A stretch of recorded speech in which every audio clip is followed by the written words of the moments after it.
अस्सलाम वालेकुम रहमतुल्लाहि व बरकातुहू। आप देख रहे हैं मेरा फेसबुक और यूट्यूब चैनल और मैं हूं गुलाम नबी मदनी।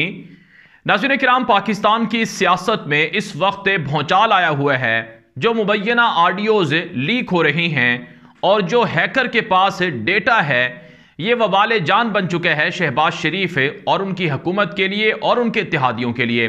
इस वक्त शहबाज शरीफ और उनके इत्तेहादियों की कांपें टांग रही हैं और वो लर्ज उठे हैं, परेशान हैं कि कब क्या हो जाए।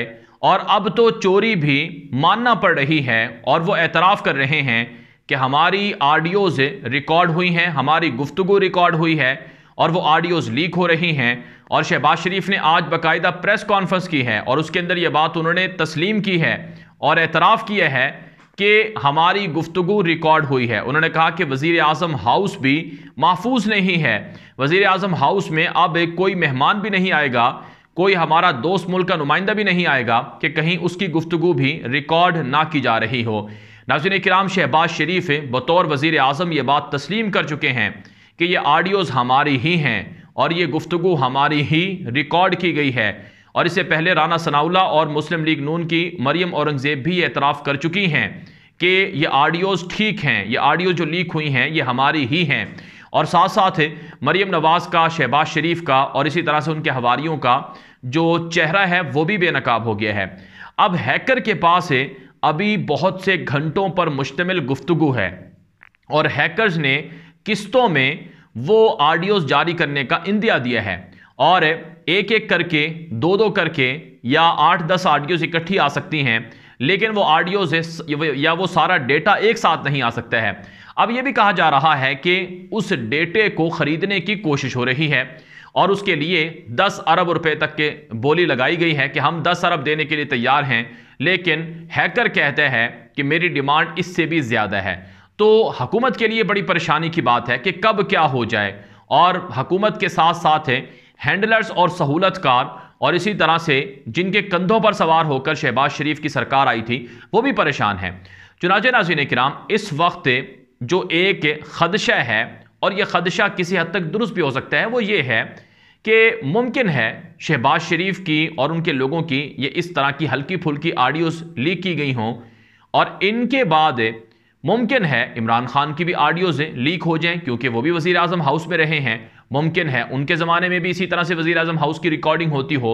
और चूंकि हैकर ये दावा कर चुका है कि मेरे पास जो करंट जो सिटिंग प्राइम मिनिस्टर है उसकी और इसी तरह से जो एक्स प्राइम मिनिस्टर है उसकी रिकॉर्डिंग मौजूद हैं, तो मुमकिन है इमरान खान के खिलाफ कोई ऐसी वारदात डालने के लिए ये सब कुछ ऐसा खेल खेला गया हो। ये भी एक इम्कान मौजूद है, इम्कान के दर्जे में ये चीज़ मौजूद है।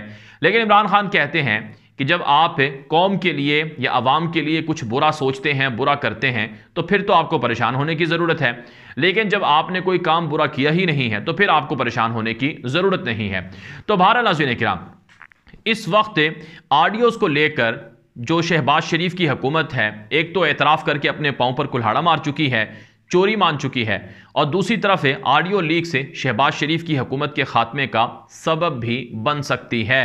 और इस हवाले से कहा जा रहा है कि फांसी का फंदा भी तैयार हो सकता है, क्योंकि आने वाले दिनों में जो पाकिस्तान की सलामती और सिक्योरिटी के हवाले से कोई ऐसी चीज़ आ गई कि जिससे बगावत या फिर जो पाकिस्तान की सलामती है उसके साथ कोई खेल खेलने के मुतरादिफ कोई चीज़ हुई, तो फिर मुमकिन है फांसी का फंदा भी तैयार हो सकता है। और पीटीआई की जानिब से, इमरान खान की जमात की जानिब से अभी से मुतालबा किया जा रहा है कि जो अब तक ऑडियो सामने आई हैं उनमें यह बात वाज़ेह है कि जो इलेक्शन कमीशन का सरबराह है सिकंदर सुल्तान, गालिबन उनका नाम है, वो उनको मुस्ताफ़ी होना चाहिए, क्योंकि वो जो पीटीआई की जमात के जो इस्तीफ़े थे वो सारे एक बार की मंजूर नहीं कर रहे थे, बल्कि 6 इस्तीफ़े उन्होंने मिली भगत से मंजूर किए हैं, वो भी मुस्लिम लीग नून के बाद। तो बहरहाल नाज़रीन किराम, अब ऑडियो लीक्स को लेकर ये भी एक आवाज़ उठ रही है कि ये ऑडियो मुबैना तौर पर ये आवाज़ किसने रिकॉर्ड की है, ये किसने वज़ीर आज़म हाउस को बक किया है और किसने वहाँ पर कोई जासूसी की डिवाइसेस लगाई हैं। अब इसको लेकर भी काफ़ी कंसर्न्स मौजूद हैं और कहा जा रहा है कि अंदरूनी सतह पर बड़ी इस पर तहकीक हो रही है कि कौन है वो शख्स जिसने ये मुबैना तौर पर ये कोई जासूसी की डिवाइस लगाई, रिकॉर्डर लगाया, या फिर यहाँ पर हैकर को किस तरह से यहाँ से एक्सेस हो गई। ये बड़ी एक अजीब सी जो तहकीकात हैं वो इस मामले में की जा रही हैं।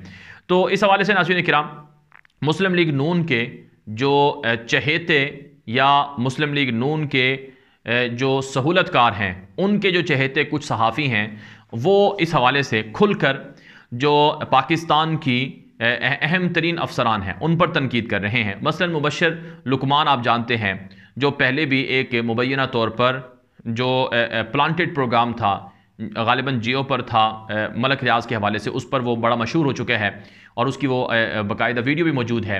मुबशर लुकमान ने अपने वीलॉग के अंदर जो पाकिस्तान के मौजूदा अफसरान हैं, पाकिस्तान की अफवाज के, उनमें से एक अफसर का नाम लेकर उन्होंने काफ़ी तनकीद की है और ये कहा है कि माजी के अंदर उन्होंने कहा मुबशर लुकमान ने कि ये मुबैना तौर पर PTI का काम है और तहरीक इंसाफ इसमें इन्वॉल्व है और तहरीक इंसाफ के साथ साथ वो लोग भी इसमें इन्वॉल्व हैं जिनसे तहरीक इंसाफ फैज़ याब होती रही है, जिनका फैज़ तहरीक इंसाफ को मिलता रहा है, वो इसमें इन्वॉल्व है।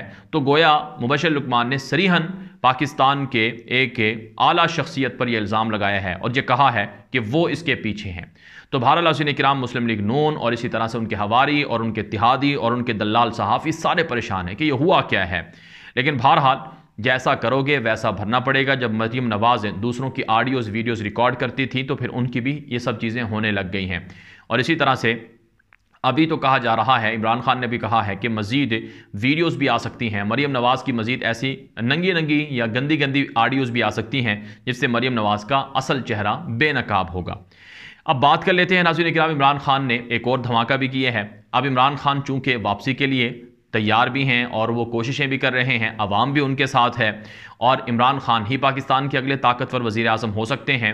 तो इस हवाले से जो अमरीकी साइफ़र था, जो अमरीकी ख़त था, मुबैना तौर पर साजिशी ख़त, उस ख़त की जो तलवार है वो तलवार भी शहबाज शरीफ और उनके हवारियों पर लटक रही है और अमरीकी साइफ़र की तहकीकात ज़रूर होंगी, इमरान खान ने वाज़ेह तौर पर कह दिए हैं। और इमरान खान ने यह भी कहा है कि इस मुल्क के अंदर करप्ट लोगों को, जैसा कि इसहाक डार है, उसको पाकिस्तान पर मुसल्लत कर दिया गया, उसको NRO 2 दे दिया गया और इसहाक डार को पाकिस्तान की ख़जाना की चाबी दे दी गई, जिसने पहले ही पाकिस्तान का ख़जाना तबाह किया, मैशत तबाह की। उन्होंने कहा कि आपका भाई ऐसे चोरों का, ऐसे डाकुओं का मुकाबला करेगा जो मुहाफिज थे, उन्होंने ना किया, लेकिन आपका भाई यकीन दहानी कराता है कि वो ऐसा करेगा। उन्होंने पेशावर के अंदर जो ताजर थे उनसे एक खिताब के अंदर तकरीब के दौरान ये बात कही है। और जो अमरीकी साइफ़र वाली बात है वो नाज़रीन किराम इससे हुकूमत के गले पड़ी हुई है। आज शहबाज शरीफ ने प्रेस कॉन्फ्रेंस के अंदर अमरीकी साइफ़र पर जब सवाल हुआ कि उसकी तहकीकात क्यों नहीं होती हैं, तो शहबाज शरीफ ने इस सवाल को इस तरह से गोल मोल किया कि उन्होंने ये कहा कि साइफ़र की तहकीकात की कोई ज़रूरत नहीं है, वो तो सब वाज़ेह हो गया है, तहकीकात हो चुकी हैं। जो रूसी सदर थे व्लादिमीर पुतिन, मेरी उनसे मुलाकात हुई है और वो मुझसे मुस्कुरा के हंस कर मिल रहे थे। तो इस मुस्कुराहट और इस हंसने के बाद अब इस साइफ़र की तहकीकात या इस पर मज़ीद बात करने की कोई ज़रूरत नहीं है। गोया कि जो चोर है वो अभी भी चोरी से भाग रहा है कि ये चोरी जो मैंने की है ये मेरे सर ना लगे और मैं बच जाऊँ। लेकिन बहरहाल अमरीकी साइफ़र की तलवार भी चलेगी, कप्तान ने यह वाज़ेह तौर पर बता दिया है। तो इसलिए आने वाले दिन पाकिस्तान की सियासत के लिए बड़े कठिन भी हैं, बड़े मुश्किल भी हैं और भूचाल आया हुआ है और खलबली हर तरफ मची हुई है। यह वीडियो आम कर दें। मज़ीद खबरों के लिए आप हमारा यूट्यूब चैनल है गुलाम नबी मदनी, उसे सब्सक्राइब कर लें। फेसबुक पेज है गुलाम नबी मदनी ऑफिशियल, उसे भी फॉलो कर लें। अब तक के लिए इतना ही इजाज़त दीजिए। अस्सलाम वालेकुम रहमतुल्लाहि व बरकातहू।